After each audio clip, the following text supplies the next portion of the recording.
Hello everyone, welcome back to my channel.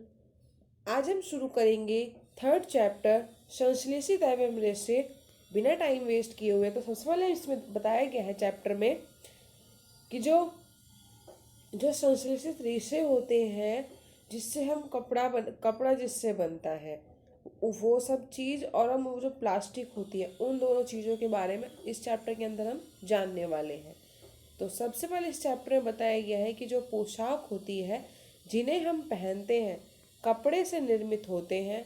कृत्रिम कपड़े जो होते हैं प्राकृतिक अथवा कृत्रिम स्रोतों से प्राप्त रेशों से बनाए जाते हैं। तो दो प्रकार के रेशों से कपड़े बनाए जाते हैं। और फिर नेक्स्ट इसमें बताया गया है कि जो प्राकृतिक प्राकृतिक रेशे जो होते हैं वो कपास, ऊन, रेशम आदि पौधों अथवा जंतुओं से प्राप्त होते हैं। दूसरी ओर संश्लेषित रेशे मनुष्य द्वारा बनाए जाते हैं, इसलिए ये संश्लेषित अथवा मानव निर्मित रेशे कहलाते हैं। जो हमारा चैप्टर का नाम भी संश्लेषित रेशे, वो मानव निर्मित रेशे होते हैं।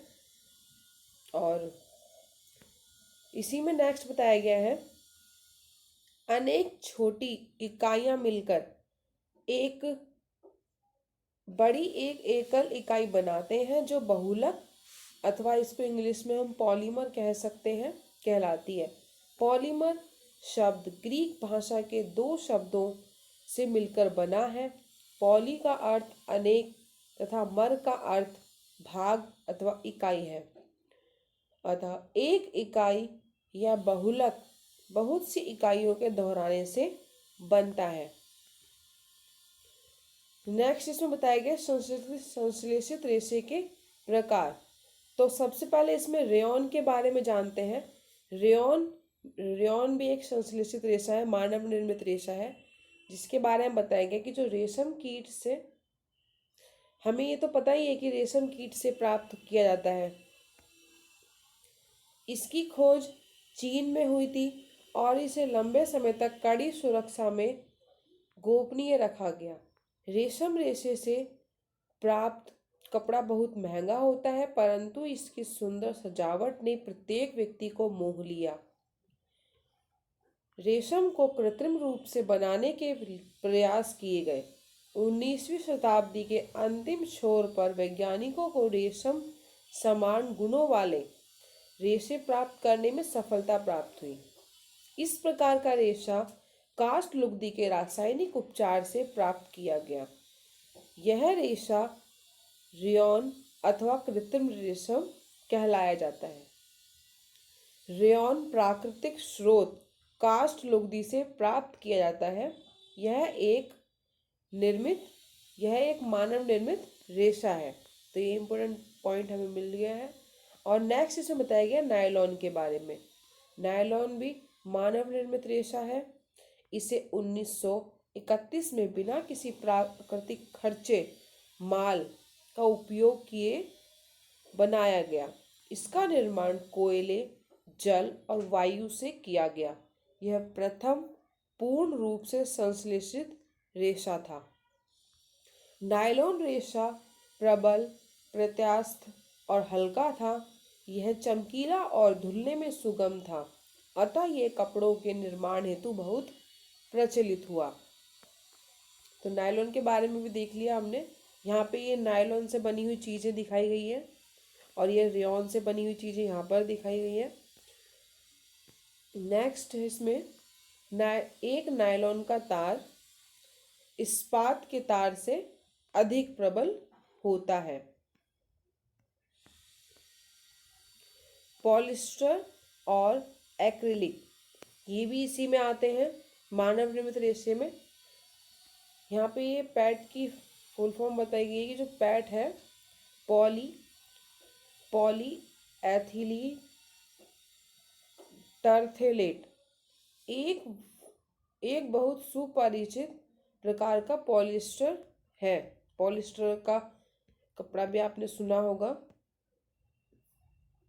पॉलिस्टर वास्तव में एक रसायन जो एस्टर कहलाता है, जो कि पॉली प्लस एस्टर से बना है, जिसमें पॉलीकॉट पॉलिएस्टर कपास का मिश्रण है।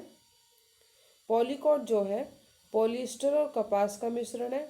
पॉलीवूल पॉलिएस्टर और ऊन का मिश्रण है। तो यहाँ हमें मिश्रण पता चल गए। संश्लेषित रेशे से तैयार किए जाते हैं जो ये अन्य प्रकार के संश्लेषित रेशे से तैयार किया जाता है, जो एक्रेलिक कहलाता है।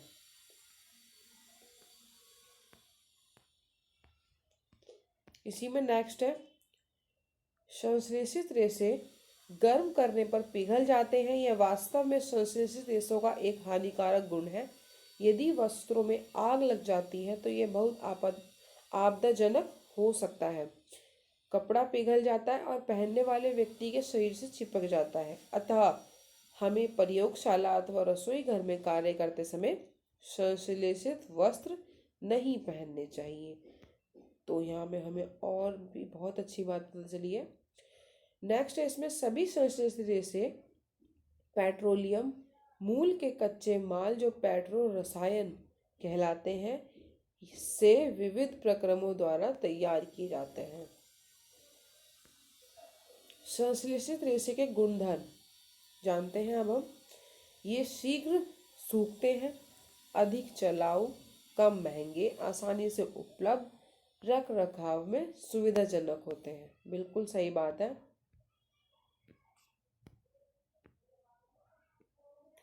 नेक्स्ट इसमें बताया गया प्लास्टिक के बारे में। प्लास्टिक के बारे में जानते हैं। प्लास्टिक का पुनर्चक्रण हो सकता है, इसे पुनः प्रयुक्त किया जा सकता है। तो प्लास्टिक की चीज़ों को तो हम ऑलरेडी यूज़ करते हैं घर में। अब देख सकते हैं यहाँ पे कुछ इमेज भी दिखाई गई है, ये सारे प्लास्टिक के एग्जाम्पल हैं। अब जानते हैं कि जो प्लास्टिक जो गर्म करने पर आसानी से विकृत हो जाती है, सरलतापूर्वक मुड़ जाता है, उसे थर्मोप्लास्टिक कहते हैं। और कुछ प्लास्टिक ऐसे हैं जिन्हें एक बार सांचे में ढाल दिया जाता है तो इन्हें ऊष्मा देकर नरम नहीं किया जा सकता। ये थर्मोसेटिंग प्लास्टिक कहलाते हैं। इसके उदाहरण हैं बेकलाइट, मेलामाइन। बेकलाइट ऊष्मा और विद्युत का कुचालक है।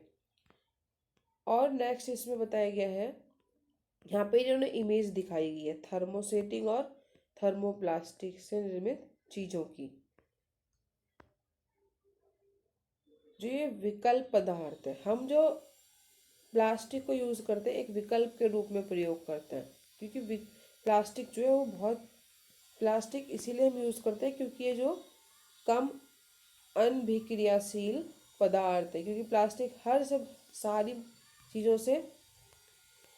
चीज़ों से लोहा, तांबा, इन सब चीज़ों से बेटर है और वो कम अभिक्रिया करता है अन्य पदार्थों से। जो ये प्लास्टिक है वो अधिक प्रबल, हल्का और चिरस्थायी है। हल्की भी होती है और प्रबल भी, मजबूत भी होती है और फिर काफ़ी लंबे समय तक चलने वाली होती है प्लास्टिक, इसीलिए हम उसको यूज़ करते हैं। प्लास्टिक कुचालक भी होती है ऊष्मा की और विद्युत की, तो फिर इसीलिए भी यूज़ करते हैं, ये भी प्लास्टिक का गुण है। और प्लास्टिक और पर्यावरण के बारे में जानते हैं कि ये दोनों कैसे रिलेट करते हैं। पदार्थ जो प्राकृतिक प्रक्रिया जैसे जीवाणु की क्रिया द्वारा अपघटित हो जाता है, जैसे निम्नीकरणीय कहलाता है। और पदार्थ जो प्राकृतिक प्रक्रिया द्वारा सरलता से विघटित नहीं होता है, उन्हें जैव अनिम्नीकृत कहलाते हैं। तो जैव निम्नीकरणीय और जैव अनिम्नीकरणीय के बारे में हमने जान लिया। नेक्स्ट इसमें बताया गया है 5R के बारे में बताया गया है, जो कि reduce, reuse, recycle, recover and refuse. ये 5R सिद्धांत हैं जिन्हें हम याद रख सकते हैं। और यहाँ इन्होंने बताया कि जो अपशिष्ट खाने के प्रक्रम में ये पशु पॉलिथीन की, अच्छा यहाँ पे बताया गया कि जो खाद्य होते हैं, खाद्य अपशिष्ट खाने के प्रक्रम में ये पशु पॉलीथीन की थैलियाँ और खाद्य पदार्थों के रैपर भी निकल जाते हैं। आपने देखा होगा जो हमारे आसपास जो जानवर गाय भैंस घूमते रहते हैं वो कभी कभी प्लास्टिक के रैपर भी खा लेते हैं और जो उनके आमाशय में पहुंच जाते हैं, जिसके कारण उनकी मृत्यु भी हो जाती है। तो इसमें ये बताया गया है। अब नेक्स्ट देखते हैं। यहाँ हमारा चैप्टर ख़त्म हो गया है। आपको वीडियो अच्छी लगे लाइक करें और आप ये भी पढ़ सकते हैं नायलॉन रेशम के बारे में बताया गया है इसमें। वीडियो अच्छी लगी लाइक करें, अपने दोस्तों के साथ भी शेयर कर सकते हैं और मेरे चैनल को सब्सक्राइब कर सकते हैं अगर आपको ऐसी ही और भी वीडियो देखनी है। Thank you.